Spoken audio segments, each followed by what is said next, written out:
Hey, be a squid and subscribe to my mediocrity.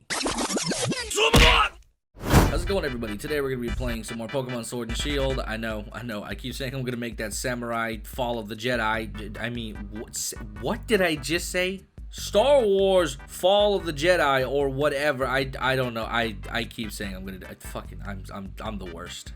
Anyway, today we're going to be playing some more Pokemon Sword and Shield, and we've got a little bit of a breeding guide. So I'm going to go over just the max IV stuff and how to get decent IVs in natures. So for the most part, there's a bit of a setup that you're going to want before you start breeding, because if you start breeding, then you're going to just, breed garbage, and nobody wants garbage. Just nobody. So before we start talking about all this breeding stuff and going over to the nursery and stuff, let's get the setup done. And first of all, let's actually check out this egg real quick, because I kind of realized I had an egg and I forgot I had one. So let me just see what this is. Damn, what if though? What if that was a shiny? That would have been one hell of a way to start this video. And it's got decent stats. It's got 3 max IVs. That's pretty good. Go ahead and put this bad boy in the box here. So just to kind of compare things, this Railu is essentially what you're going for, where you want just 5 IVs just maxed out at best. That's pretty much the goal of what you're looking for in terms of IVs. It may not be the nature that you want, but at least if you have this, you can start breeding and making sure that you guys get these IVs down, and then as well you can start breeding again, and then you can then in turn get the nature that you want. So that way you end up with the most amount of IVs that are going to be best, as well as you're also going to be breeding for the proper natures that you guys want. So for example, Railu or Lucario, whatever you want to going for, obviously Lucario. He's, I believe, adamant nature, and I believe Axu would be, or Haxorus would be, what, Jolly or something on the lines of that. I think there's a couple different for Haxorus that work. I know Jolly's one of them. Maybe adamant.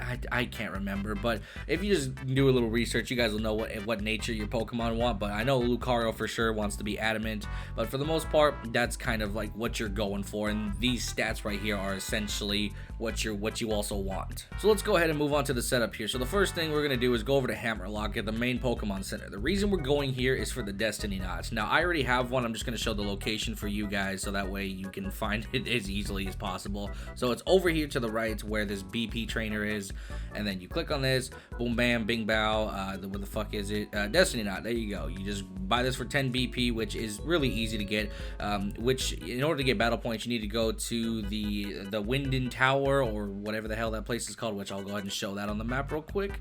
So it's all the way over here. In order to get here, you're gonna have to beat the game. So you're gonna want to go into the battle tower and just fight all the way till you get to Leon, and you'll have more than enough to get the Destiny Knot. So the Destiny Knot is very important because it just helps with the passing down of IVs to the the main Pokemon that you're trying to breed. So that's going to be very, very, very important if you want actually good IV Pokemon.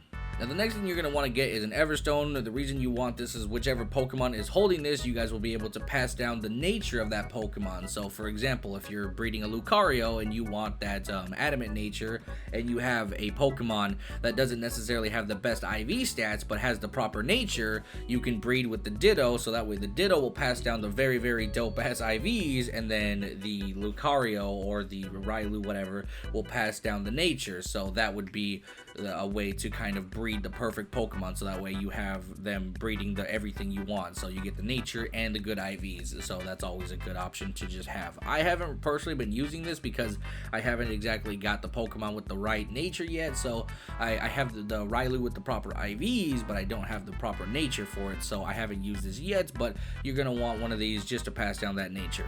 And the last thing we're going to talk about for the setup is the Pokemon Karkle, or I think there's like 2 Pokemon that actually have Flame Body, but essentially you're going to want one of these Pokemon because it has the ability Flame Body, which allows you to hatch Pokemon at a faster rate. So if you have Karkle or Colossal or any of that, Roly-Poly does not have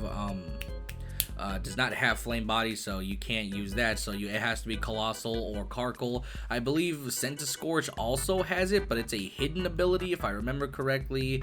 I can't remember. Yeah, see, mine has Flash Fire, but I mean, I don't know. I just get Karkle. Karkle is hella easy to get. All you guys have to do is head on over, I think just past, what is it, Route 3? Yeah, it's just past Route 3. Once you go over here, then you just kind of go into these caves, and it's in the Galar Mine. If you guys walk in here, there'll be a couple tracks that you guys can see a carcoal running on, and then just go and chase it down until you find one with flame body, and then you'll have yourself a baby hatcher right there. And that right there is essentially going to be the setup for breeding. You're going to want to give the Destiny Knot to the Ditto, because the Ditto is going to have the absolute crazy stats that you want passed down. And then you're going to want to set the Everstone on whoever is going to have the proper nature. If the Ditto has the nature, then I mean you can set it to the Ditto if you want, but I'd like to just do it the other way around once I ever get the nature that I'm looking for. But that's essentially the setup. And then once you do that, you just give your eggs, or not eggs, the Pokemon to this nursery, or there's another nursery over on the way to the second gym. Once you do that, you just talk to her after you give your Pokemon, just ride around for a few minutes, and then when she's posed, you'll see like she's posed kind of like you'll see, let's see here, hold on one second, I think I accidentally fucking declined that egg for whatever reason. Here we go. When she's posed like this means she has an egg, so then you go ahead and talk to her, and then boom bam bing bow, you will receive an egg from the nursery worker.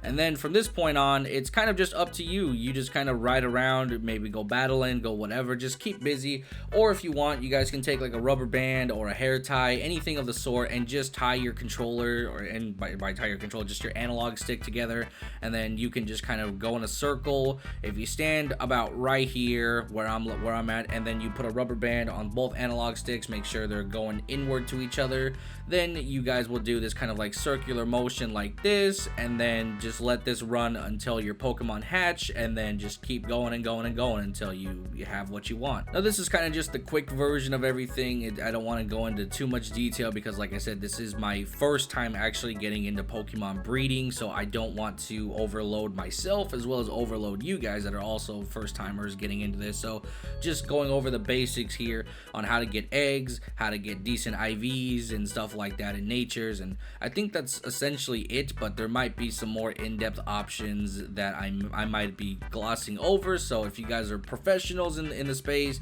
definitely put some comments down below, some tips and tricks. I'm always down to learn. I've done my research up to just getting proper IVs and natures, but anything past that I'm a little blank on, so just hook me up with some knowledge in the comment section, pretty please. And I think that's it for pretty much today's video.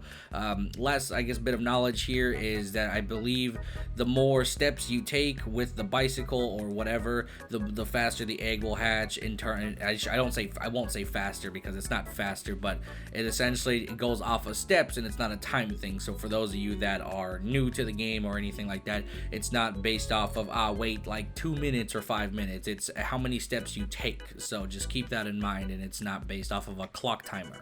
Oh, we got our second hatch of the video, so I think we'll go ahead and look at this, and then we'll call it a day here when it comes to hatching. So hopefully this one has better IV stats. I've been struggling with Axu a little bit. This stupid ass Pokemon has not been, I haven't been able to actually get decent stats on this fucking Pokemon, except for that. There we go. Boom. Best stats right here. So this isn't bad. I would like a 5 IV stat one.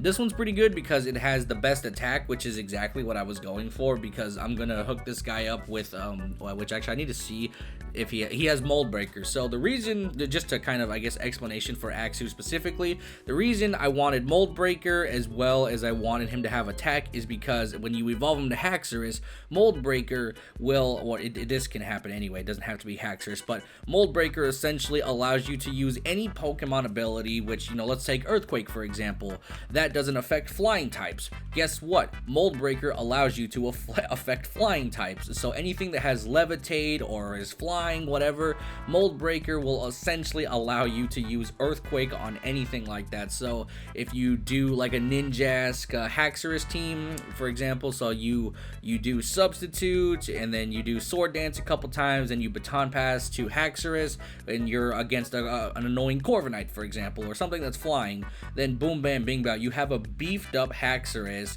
and then you've got Mold Breaker, which you can just use Earthquake and sweep through a team. It's relatively crazy, and that's why Axu is pretty good in terms of just you know, breeding a decent Pokemon that can get past these annoying abilities that would essentially block you from doing huge amounts of damage. An Earthquake specifically is not a special attack, it is an attack, so it's like more physical than special. So for the most part, having that attack stat being boosted up is exactly what I was looking for. Even though the stats may not be perfect to what I wanted, because what I wanted was probably best defense, the special attack is whatever, because majority of his stuff doesn't run off of special attacks, so I don't really care if that was at best. But if I could have gotten best defense, that would have been what I was looking for. But I think I've wasted you guys' time long enough and rambled on a little too much. But anyway, thank you guys for watching. I will talk to you guys tomorrow. Bye bye.